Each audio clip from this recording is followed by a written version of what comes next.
The tourists who will crowd the gates of Buckingham Palace in a few hours are still in their hotel beds.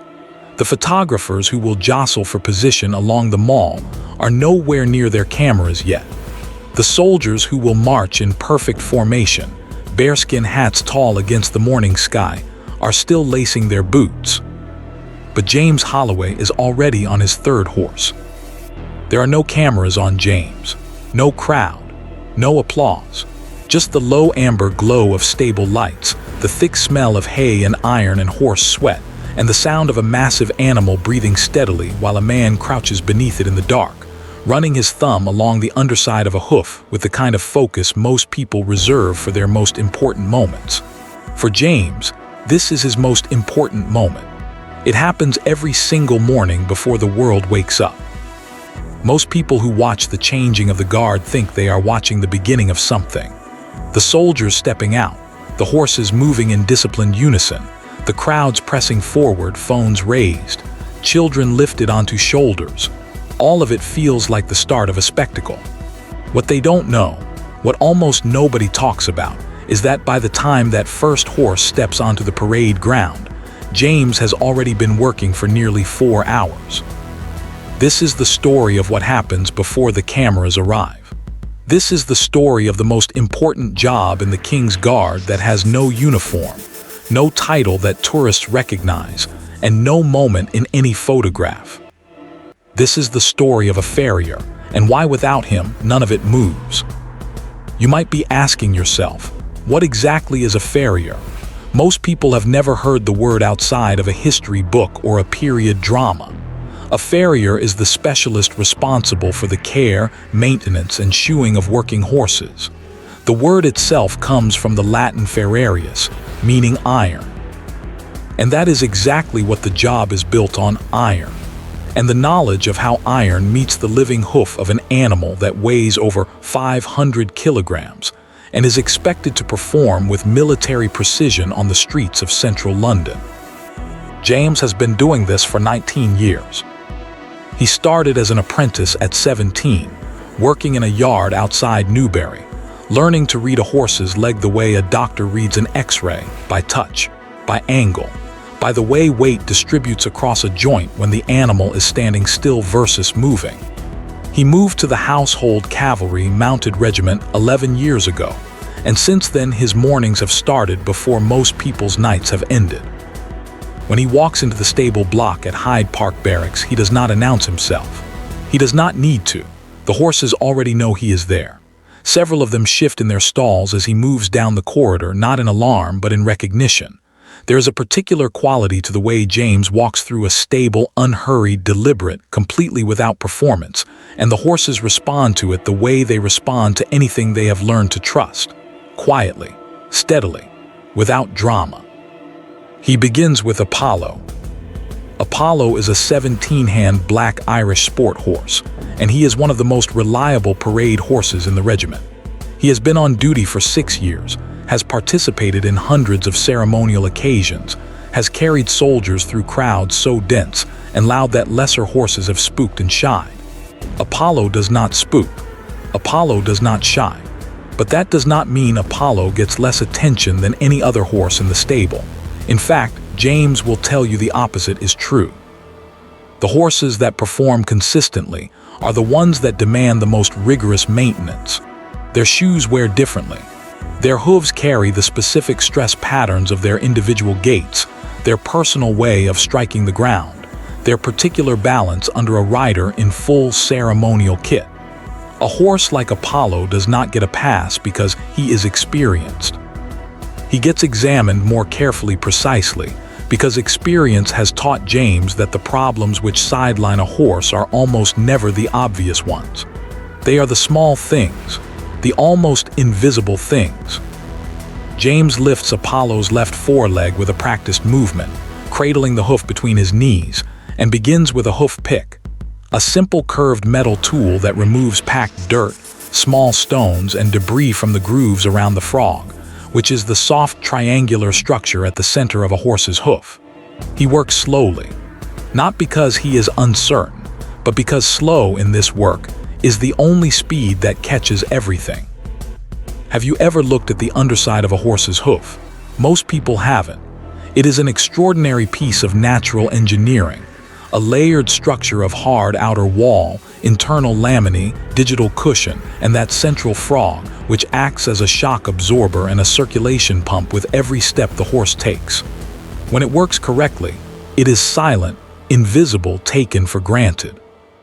When something goes wrong inside that structure, the horse tells you with its movement, a slight unevenness, a tendency to shift weight, a shortening of stride so subtle that only someone who has watched thousands of horses move would even notice it. James notices everything. This is where people who have never seen a farrier work begin to misunderstand the job. They imagine it as a simple trade, a craftsman's task. You take a shoe off, you shape a new one, you nail it back on, you move along. Some people think it is the kind of work that gets easier with repetition until it becomes almost automatic. Those people have never stood in a stable at 4 in the morning with a horse's leg between their knees, trying to determine whether the faint heat rising from a specific section of the hoof wall is a sign of inflammation or simply the warmth of a resting animal. Repetition in James's work does not produce automaticity, it produces sensitivity. 19 years of mornings like this one have not made the work routine. They have made James's hands into instruments. His thumbs run along the white line, the junction between the outer hoof wall and the inner sensitive structures, feeling for separation, for any give that should not be there, for the earliest possible warning of a condition called white line disease, which, if caught late, can mean weeks of rest and a horse removed from ceremonial duty. A horse removed from ceremonial duty is not simply an inconvenience. Within the structure of the household cavalry mounted regiment, every horse has a role, a rider it is paired with, a position it occupies in formation. Remove one horse and the adjustment ripples outward, repairing assignments, rescheduling fitness assessments, potentially disrupting the visual symmetry of a ceremony that the public and the press have been trained to expect as perfect. James does not think about the press. He thinks about Apollo's left foreleg, and whether the shoe needs to come off today or whether it can wait until Thursday. He decides it can wait. He moves to the right foreleg. Outside, London is still dark. By the time James reaches his fourth horse of the morning, a grey named Garrison, the first suggestion of light is beginning to appear at the top of the stable yard doors. Not sunrise yet, just the earliest thinning of darkness, the sky moving from black to the particular deep blue that belongs to the hour before anyone would call it morning. Garrison has a nail that has risen slightly. This is called a risen clench. The nail that secures the shoe to the hoof wall has worked loose at its tip, which now stands slightly proud of the hoof surface rather than lying flat and hammered down.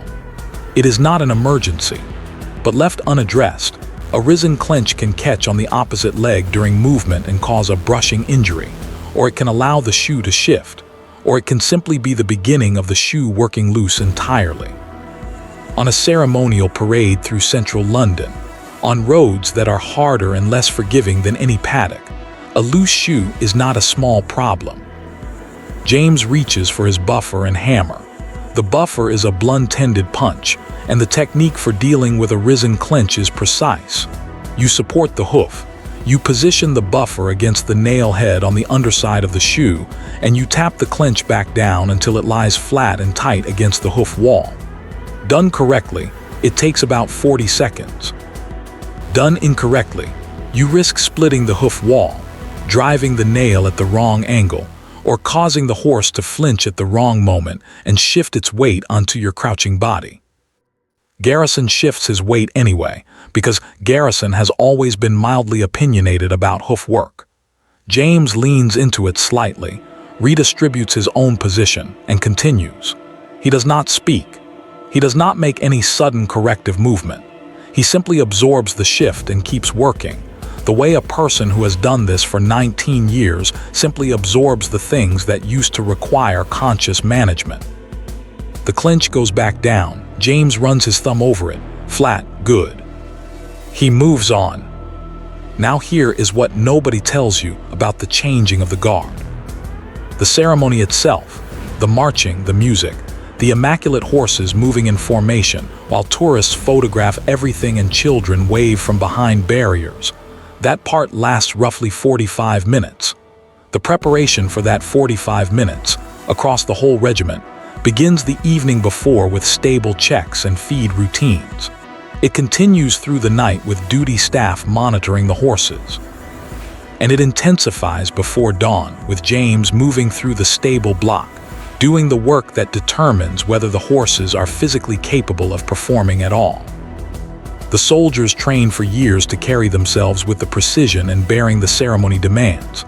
The horses are trained for months to tolerate crowds, noise, flags, camera flashes, and the particular acoustic assault of a military band playing at close range. But all of that training, all of those years of preparation, sits on top of something far more fundamental. It sits on top of the condition of each horse's feet. A horse is only as capable as its hooves allow it to be. This is not metaphor. This is basic biomechanics. A horse in pain from a hoof problem does not perform. It compensates. It shifts its weight, shortens its stride, changes its movement pattern in ways that ripple up through the leg and into the back and eventually affect every part of how it carries itself and its rider. A horse that is compensating is a horse that can be unpredictable. An unpredictable horse in a crowd of thousands on the streets of central London is a genuine safety risk. James is the reason that risk is managed before it becomes a risk at all. He does not stand in front of the crowds. He does not ride. He does not wear the bearskin or carry the sword or represent anything that tourists point their cameras at. But every horse that walks out of Hyde Park Barracks onto the streets of London walks on shoes that James fitted, on hooves that James assessed, in a condition that James certified as ready. Every single one. If James says a horse is not ready, the horse does not go. It is, in its way, the most absolute authority in the entire ceremony, and almost no one knows it exists. By 5:30 in the morning, James has worked through 8 horses.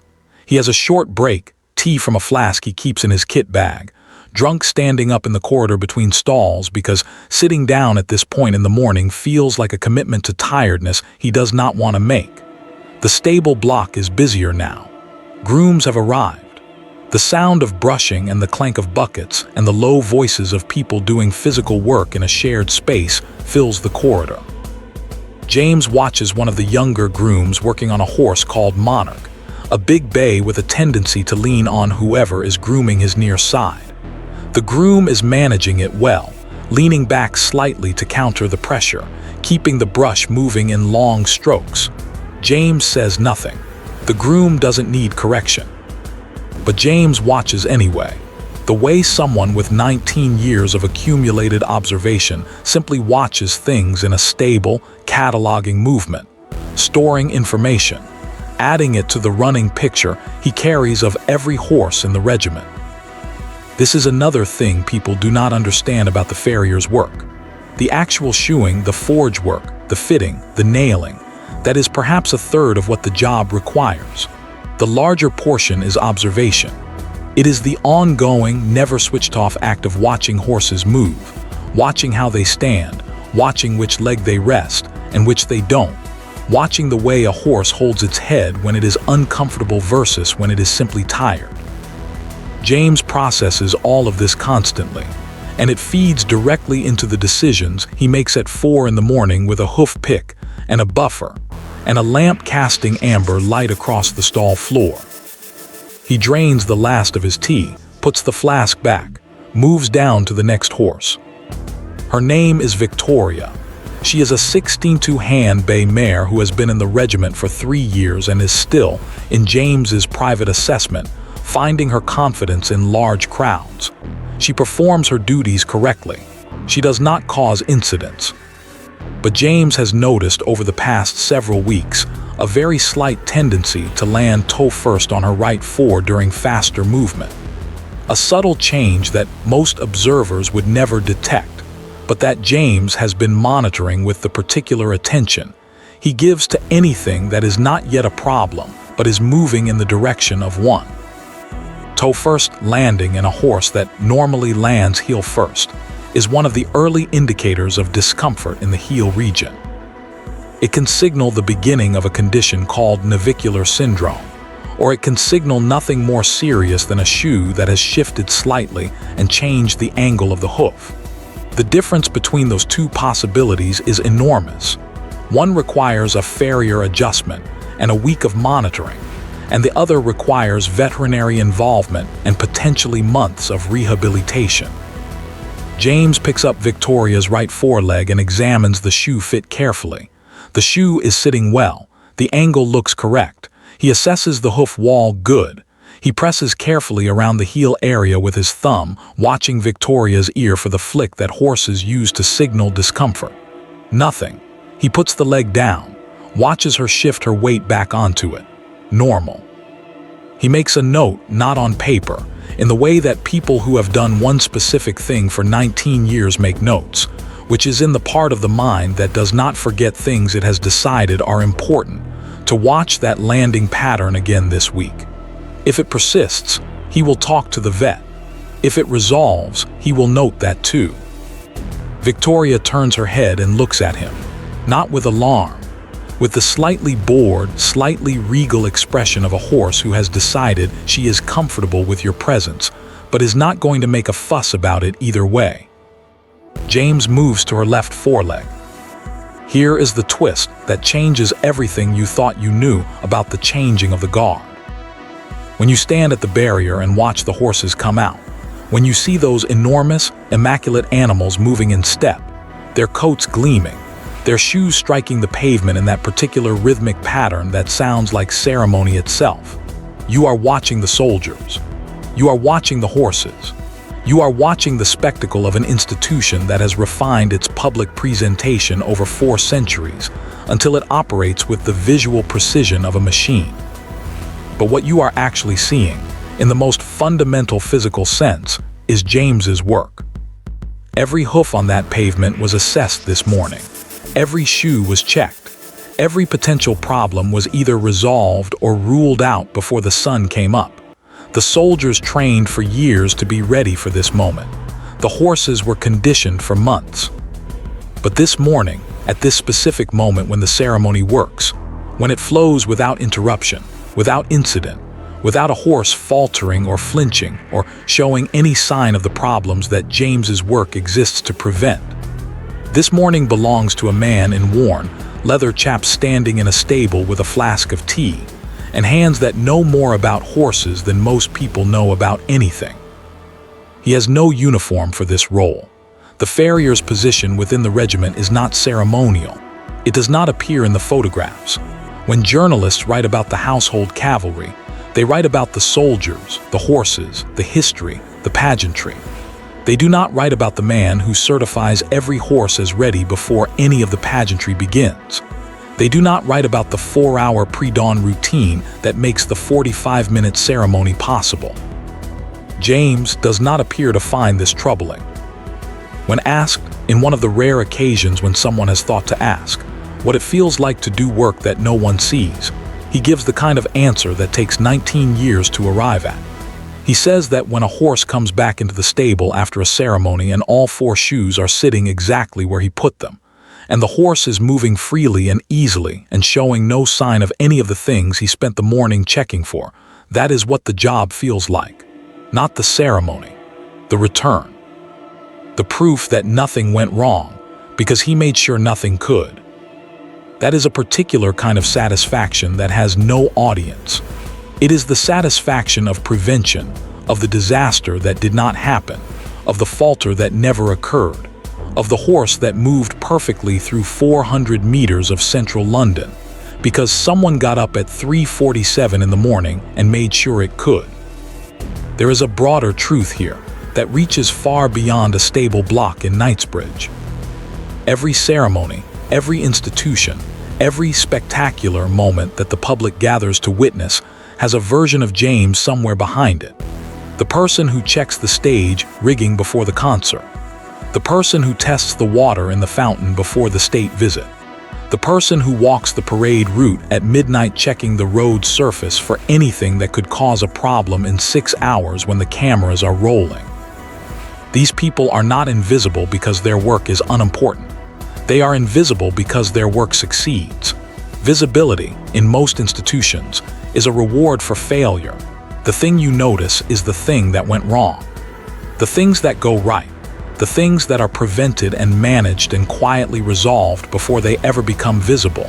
Those disappear into the smooth functioning of the event, leaving no trace of the effort that went into keeping them from appearing. James represents an entire category of human expertise that operates in exactly this mode.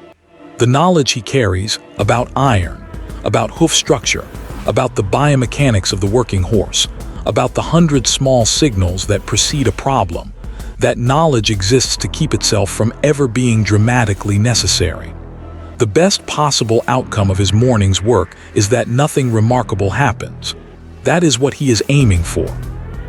That is what he achieves, morning after morning, in the amber light of a stable block before the city wakes up. Think about the institutions you trust most in your daily life. The ones that simply work, that function smoothly and reliably and without drama. Now think about who the James Holloways of those institutions are. The people who arrive early and leave late and whose names appear nowhere in any account of how well everything went. The people whose success is measured in the absence of failure. They are there. They are always there. You simply never see them because they are too good at what they do. The Household Cavalry Mounted Regiment has been performing ceremonial duties in London since 1660. That is over 360 years of horses moving through the streets of the capital in service of the crown.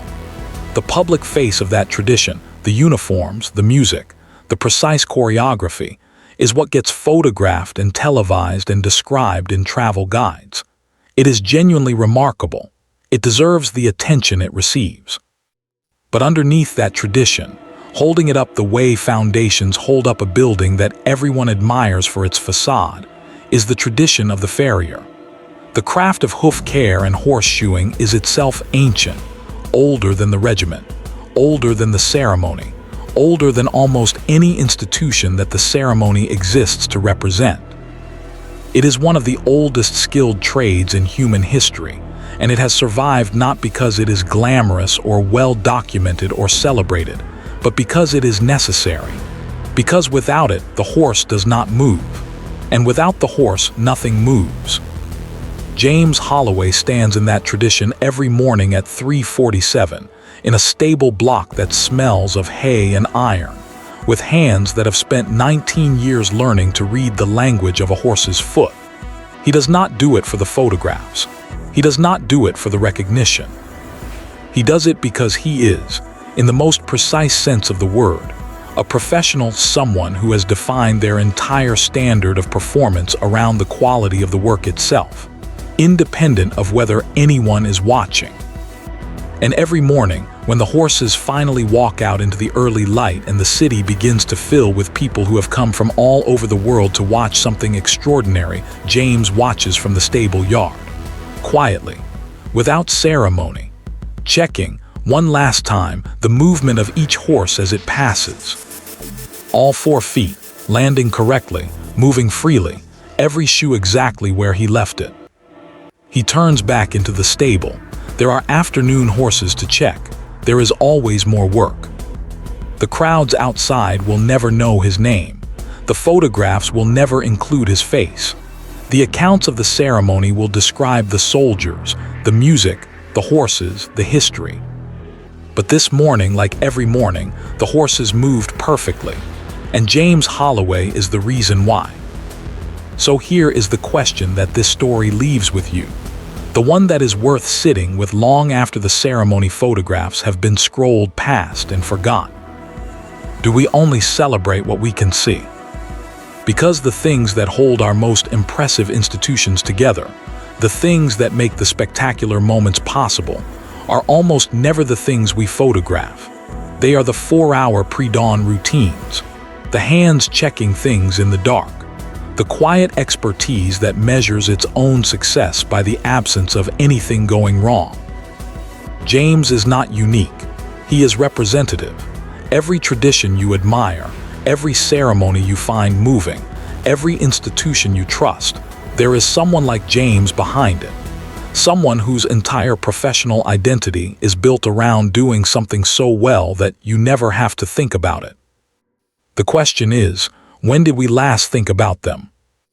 When did we last consider the pre-dawn work, the invisible labor, the expertise that never gets photographed because it is doing exactly what it is supposed to do, keeping everything else running so smoothly that the idea of it failing never crosses your mind? The safety line that tourists finally respected, the one that went viral because people behaved well for once, that line exists because of James. Not this James, not this specific man, but this type of person. The one who thought through the consequences, built the system, maintained the standard, and showed up before anyone else was watching. Maybe the most important shift we can make as tourists, as audiences, as people who consume spectacle and ceremony and the impressive visible surface of things, is to start asking what is happening before we arrive. What did someone do at 3:47 this morning to make this possible? Whose hands are in this? Who is the James? We would love to know your thoughts. Have you ever worked a job where the success of your work meant nobody noticed it existed? Have you ever been the person behind the scenes while someone else took the stage? Share your story in the comments below, because those stories deserve to be told just as much as the ones that end up in the photographs. And if this made you think differently about the ceremonies and institutions and spectacular moments you take for granted, if it made you wonder about the pre-dawn routines behind the things you love, then subscribe to Royal Sentinels for more of these stories. The ones happening before the cameras arrive. The ones that make everything else possible. Hit the bell, stay with us. There is always more happening in the dark than the daylight shows you.